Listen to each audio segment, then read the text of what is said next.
आज की इस वीडियो में मैं आप सभी को बताने वाला हूं कि जो एनसी वेब के एडमिशन होते हैं यानी कि जिसको आप नॉन कॉलेज भी कहते हो, ठीक है, या नॉन से कॉलेज करना। तो एनसी वेब के एडमिशन जो है इसके अंदर कौन कौन से कोर्स करवाए जाते हैं। एनसी वेब जो होता है क्या वो ओपन की ही तरह होता है? इसके अंदर एलिजिबिलिटी क्या होती है, इसकी फीस कितनी होती है, इसके अंदर डॉक्यूमेंट्स कौन कौन से लगते हैं।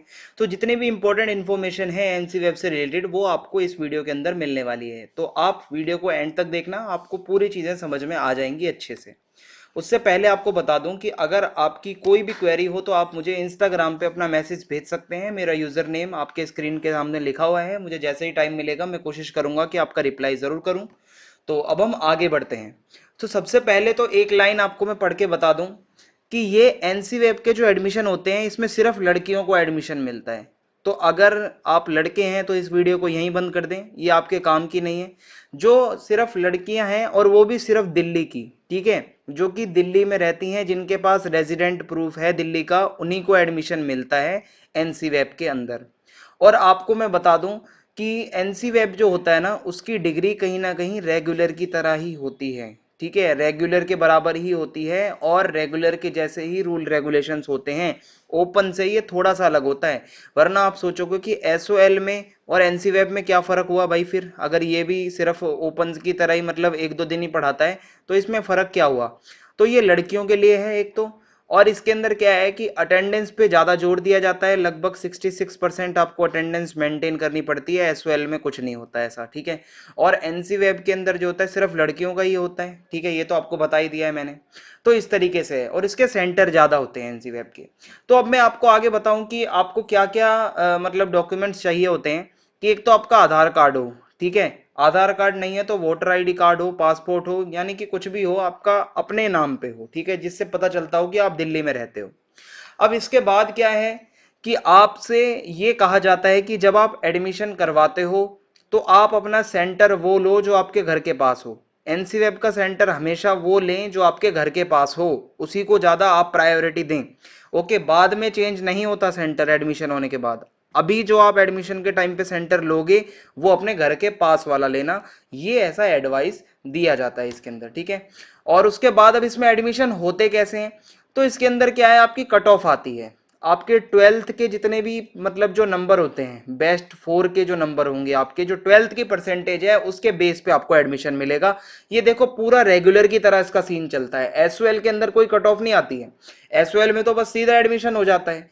एनसी वेब में एडमिशन लेने के लिए आपको कट ऑफ क्लियर करनी पड़ती है। कट ऑफ के अंदर आपका जो है उतनी परसेंटेज आपकी बननी चाहिए जब ये एडमिशन मिलेगा। ये नहीं किसी को भी एनसी वेब में एडमिशन मिल जाता है किसी भी कॉलेज में। यहाँ पे कट ऑफ आती है आपकी लगभग 5, ठीक है, 5 कट ऑफ आती है आपकी। और इसके अंदर जो मतलब आपकी जो ट्वेल्थ की परसेंटेज है वो देखी जाती है। तो आपको समझ में आ गया होगा कि एनसी वेब के लिए कोई सीयूईटी नहीं देना, आपको कोई एग्जाम नहीं देना। आपके जो ट्वेल्थ के नंबर होंगे उसी के बेसिस पे आपको एडमिशन मिलेगा। एनसी वेब में 5 कट ऑफ आएंगी। और इसमें कट ऑफ में क्या होता है, बेसिकली लिस्ट निकली होती है, उसमें परसेंटेज लिखी होती है। मान लो आपको बीए प्रोग्राम में एडमिशन लेना है तो आपको वहां पे लिखा होगा कि 86% आपकी होनी चाहिए, जब ही आपको एडमिशन मिलेगा। अगर आपकी नहीं है तो आप वेट करोगे अगली कट ऑफ आने का, उसमें हो सकता है कि 1% कम हो जाए, 85 पे आ जाए। ऐसे चलता है भाई कट ऑफ का सिस्टम, ठीक है। तो ये तो हो गया कि आपका कट ऑफ के बेस पे यहाँ पे एडमिशन होता है। आपका जो एडमिशन प्रोसेस है वो पूरा कॉन्टेक्ट लेस होता है, आपको जाना नहीं पड़ेगा कहीं पे भी। आपका सब कुछ ऑनलाइन होगा। पूरा डॉक्यूमेंट वेरिफिकेशन से लेके सारे काम आपके जो है पहले ऑनलाइन ही होंगे। एसओएल में आपको जाना पड़ता है वहां पे, ठीक है। लेकिन एनसी वेब में बिल्कुल कॉन्टेक्ट लेस एडमिशन प्रोसेस है, पूरा ऑनलाइन प्रोसेस है। वेबसाइट आपके सामने लिखी हुई है ncwebadmission.uod.ac.in। यहाँ से आप अपना रजिस्ट्रेशन कर सकते हैं। 25 जून को स्टार्ट हुआ था, 25 जुलाई तक चलेगा। हो सकता है उसके बाद डेट एक्सटेंड हो जाए, लेकिन अभी तक की जो डेट्स है वो मैंने आपको बता दी हैं।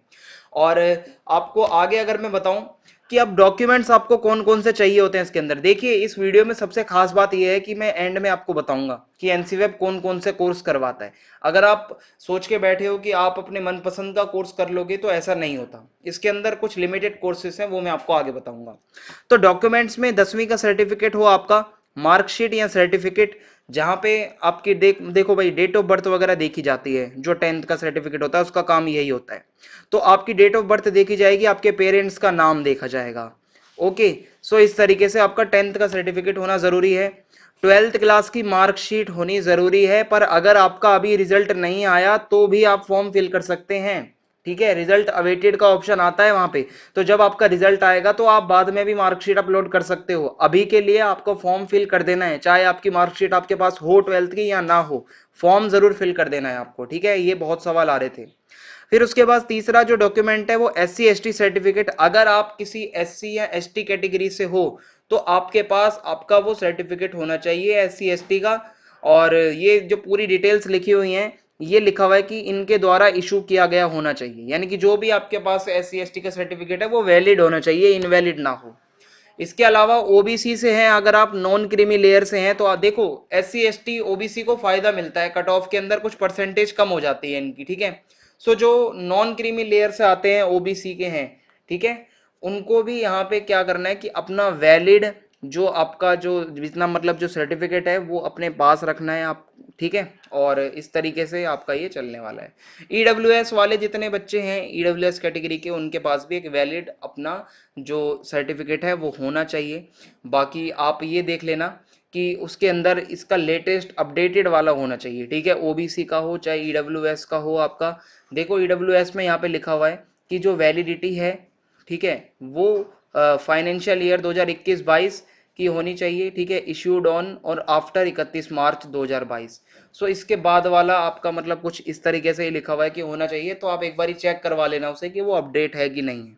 सो इस तरीके से ये डॉक्यूमेंट्स हैं। उसके अलावा अगर आप PWBD कैटेगरी से आते हैं तो उसके लिए भी आपके कुछ सर्टिफिकेट्स होते होंगे आपके पास। ठीक है, और जिस भी आप कैटेगरी में हो उसमें जो भी डिसेबिलिटी है आपकी वो मेंशन होनी चाहिए। और इसके अलावा आपके जो प्रूफ हैं वो मैंने आपको बता ही दिए हैं कि दिल्ली में आप रहते हो जब भी आप इसमें एडमिशन ले सकते हो।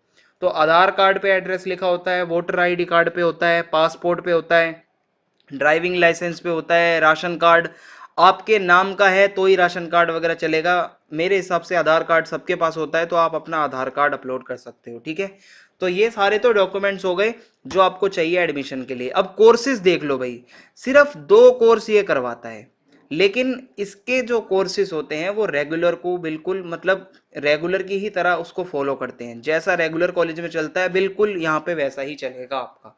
यहाँ तक कि डिग्री की वैल्यू भी मानी जाती है कि रेगुलर के जैसी ही होती है एनसी वेब की।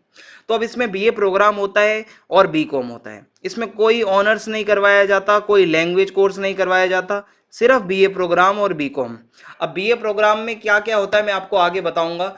उसके साथ साथ मैं आपको कॉलेजेस भी बता देता हूँ कि आपको टीचिंग सेंटर कौन कौन से मिलते हैं यहाँ पे।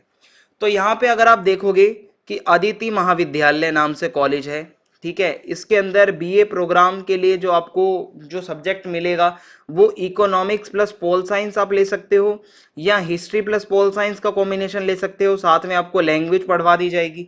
और अगर आप बीकॉम में एडमिशन लेना चाहते हो तो आपको financial accounting, business organisation and management, ये आपको यहाँ पे कॉम्बिनेशन मिल सकते हैं।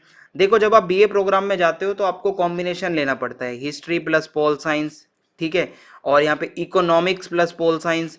तो जो आपको कॉम्बिनेशन अच्छा लगता है आप वो ले सकते हो। तो आदित्य महाविद्यालय हो गया। फिर आर्यभट्ट कॉलेज है। आर्यभट्ट कॉलेज के अंदर आपको इको प्लस पोल साइंस मिल सकता है, हिस्ट्री प्लस पोल साइंस मिल सकता है, और वही लैंग्वेज मिल सकती है। और यहाँ पे आप देख ही सकते हैं बीकॉम का। भगिनी निवेदिता कॉलेज, अब ये जो इसके आगे स्टार लगा हुआ है, ये स्टार का मतलब मैं आपको बाद में समझाऊंगा। और भगिनी निवेदिता में आपको इको पोल साइंस और हिस्ट्री पोल साइंस मिल सकता है। और इसके अलावा भारती कॉलेज जो है उसमें आपको history pol science, eco pol science, eco Sanskrit और हिस्ट्री संस्कृत, ये कॉम्बिनेशन में से आप कोई भी एक ले सकते हो, और साथ में आपको ये लैंग्वेज और एईसीसी मिलेगा। एईसीसी के अंदर बेसिकली आपको ईवीएस वगैरह पढ़ाया जाता है। ठीक है, और उसके बाद कॉलेज ऑफ वोकेशनल स्टडीज, ये कॉलेज के अंदर आपको इको प्लस पोल साइंस और हिस्ट्री प्लस पोल साइंस का कॉम्बिनेशन मिल जाएगा। ठीक है, और मेरे हिसाब से बीए प्रोग्राम बहुत अच्छा होता है, यहाँ पे आपको वैरायटी मिलती है सब्जेक्ट की। फिर है दीनदयाल उपाध्याय कॉलेज, इसमें आपको इकोनॉमिक्स प्लस पोल साइंस मिल जाएगा कॉम्बिनेशन में, हिस्ट्री प्लस पोल साइंस मिल जाएगा, और बीकॉम का तो वही चल रहा है। डॉक्टर भीमराव अंबेडकर कॉलेज में आपको इको पोल साइंस और हिस्ट्री पोल साइंस, ज्यादातर में आपको यही कॉम्बिनेशन देखने को मिलेगा क्योंकि यही फेमस होता है। हंसराज कॉलेज में आपको इको पोल साइंस और हिस्ट्री पोल साइंस मिल जाएगा। जानकी देवी मेमोरियल कॉलेज में इको पोल साइंस और हिस्ट्री पोल साइंस। ठीक है, अब जो भी आपके घर के पास सेंटर हो वही आपको लेना है। जीसस एंड मैरी कॉलेज के अंदर आपको इको पोल साइंस और history pol science. Kalindi college जो है आपका, उसमें आपको eco pol science, history Sanskrit और पोल संस्कृत, ये कॉम्बिनेशन देखने को मिलेंगे। केशव महाविद्यालय के अंदर आपको इको पोल साइंस और हिस्ट्री पोल साइंस मिल रहा है। लक्ष्मीबाई कॉलेज जो है, इसमें eco pol science, history pol science, eco Sanskrit, history Sanskrit और पोल संस्कृत, ये आपको सब्जेक्ट्स मिल सकते हैं। इसमें से कोई भी एक कॉम्बिनेशन आप ले सकते हो। महाराजा अग्रसेन कॉलेज में आपको इको पोल साइंस और हिस्ट्री पोल साइंस मिल जाएगा, और बीकॉम के लिए वही सेम चल रहा है अभी तक। मैत्रेयी कॉलेज में आपको इको पोल साइंस और हिस्ट्री पोल साइंस मिल जाएगा। अब आगे चलते हैं, माता सुंदरी कॉलेज के अंदर आपको eco pol science, history pol science, eco Punjabi, history Punjabi, pol science Punjabi, ये आपको मिल सकते हैं कोर्सेज, ठीक है, इसके अंदर आपको ऑप्शन मिल सकते हैं। उसके बाद नेक्स्ट जो कॉलेज है वो है Miranda house. Miranda house one of the best है और डीयू का नंबर 1 कॉलेज है गर्ल्स के लिए। तो इकोनॉमिक्स प्लस पोल साइंस मिलेगा यहाँ पे, हिस्ट्री पोल साइंस मिल जाएगा। फिर है मोतीलाल नेहरू कॉलेज, इसमें इको प्लस पोल साइंस और हिस्ट्री पोल साइंस आपको मिल जाएगा। फिर पीजीडीएवी कॉलेज में भी वही सेम चल रहा है भाई, राजधानी कॉलेज में भी यही सब है, ठीक है, इको पोल साइंस और history pol science. Ramanujan college में भी हिस्ट्री पोल साइंस और इको पोल साइंस आपको मिलेगा। सत्यवती कॉलेज जो है, इसमें आपको इको पोल साइंस और हिस्ट्री पोल साइंस ये देखने को मिल जाएगा, ठीक है। सो इस तरह आपको ये देखने को मिला। और उसके बाद श्यामा प्रसाद मुखर्जी कॉलेज है, इसमें आपको eco pol science, history pol science, eco OMSP, history OMSP और पोल साइंस ओएमएसपी, ये कॉम्बिनेशंस मिल सकते हैं। श्री औरबिंदो कॉलेज जो है, इसमें आपको eco pol science, history pol science combination मिलेगा। Shri Guru Gobind Singh college of commerce जो है, इसमें आपको eco pol science, history pol science और इको प्लस मैथमेटिक्स भी मिल सकता है। ओके, सो इस तरीके से ये आपके हो जाएंगे। फिर लास्ट है जो कॉलेज, वो विवेकानंद कॉलेज है। यहाँ आपको eco pol science, history pol science, eco Sanskrit, history Sanskrit और पोल साइंस संस्कृत मिल जाएगा कॉम्बिनेशन। इनमें से कोई भी आप एक ले लो, जैसे कि हिस्ट्री प्लस पोल साइंस आपने ले लिया। आपको टोटल 4 सब्जेक्ट लेने होते हैं, 2 सब्जेक्ट आपने यहाँ से ले लिए, 2 आपको ये मिलेंगे ही मिलेंगे, एईसीसी और एमआईएल, ठीक है, आपके हो गए 4 सब्जेक्ट, ये होता है।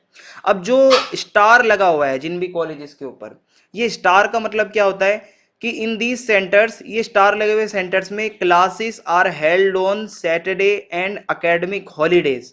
इन सेंटर पे जो क्लासेस हैं वो सिर्फ शनिवार को होंगी, और जो एकेडमिक हॉलीडेज होते हैं उनको होगी। तो आप देख सकते हो स्टार जो जितने भी कॉलेज है, रामानुजन कॉलेज हो गया आपका, और इसके अलावा मैंने आपको पीछे दिखाया था Keshav Mahavidyalaya, Jesus and Mary, Hansraj college, Deendayal Upadhyaya college, college of vocational studies, Aryabhatta college, Bhagini Nivedita college.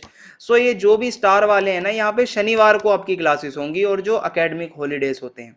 बाकी की जो क्लासेस हैं अदर सेंटर्स पे, वो संडे को होगी और आपकी एकेडमिक हॉलीडेज पे होगी। सो ये आपकी क्लासेस का हो गया। अब इसकी फीस स्ट्रक्चर की अगर हम बात करें, तो आपको टोटल बीए प्रोग्राम के लिए 3,365 रुपये देने होते हैं। हो सकता है कि कुछ इसमें बढ़ जाए, और बीकॉम के लिए भी आपको 3,365 देने होते हैं अभी तक टोटल जो आपको देने होते हैं। बाकी इस साल थोड़ा सा हो सकता है कि हाइक हो जाए, बाकी आपका 4,000 के अंडर ही रहेगा, ठीक है। पर ईयर की फीस है ये, आपको जो मैं बता रहा हूँ, आपको एडमिशन के टाइम पे देनी पड़ती है। तो ये सारी डिटेल्स आपको मैंने बता दी है। अगर आपको वीडियो अच्छी लगी हो तो आप कमेंट करके जरूर बताना, चैनल को सब्सक्राइब करना ना भूलें, और अगर आप कुछ जानना चाहते हैं तो आप कमेंट करके बता सकते हैं मुझे, और ज्यादा से ज्यादा वीडियो को शेयर कर दीजिए। जय हिंद, जय भारत, बहुत बहुत धन्यवाद।